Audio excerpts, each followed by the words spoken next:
51 punti, 51 set vinti, ancora una volta un match conquistato per 3-0. L'Imoco Volley Conegliano si aggiudica la 17ª vittoria su 17 match di campionato disputati e conferma il suo dominio sulla Serie A1, vincendo anche in casa di una big come la quarta forza in classifica Savino del Bene Scandicci. Per la 7ª volta consecutiva, con il risultato di 3-0, la squadra toscana si è dovuta arrendere a Conegliano, ma la Savino del Bene ha comunque fatto sudare le forti Pantere Venete almeno per 2 set.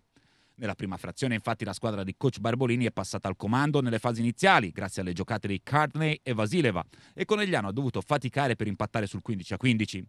Raggiunto il pari, Conegliano si è presa il vantaggio e non l'ha più mollato fino al 22-25 di fine set.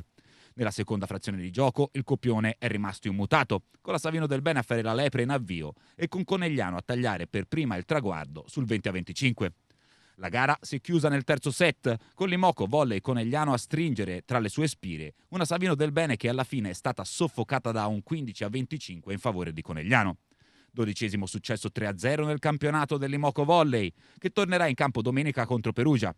Scandicci al secondo KO per 3-0 in stagione dovrà invece affrontare, sempre domenica, la Unet Ework Bustarsizio. È una gara contro l'avversario e poi una gara prima di tutto contro noi stessi, quindi è ogni volta cercare di migliorarsi, si va alla ricerca della perfezione, ci proviamo, ovviamente è difficile, questo è il nostro lavoro, quello che noi vorremmo fare.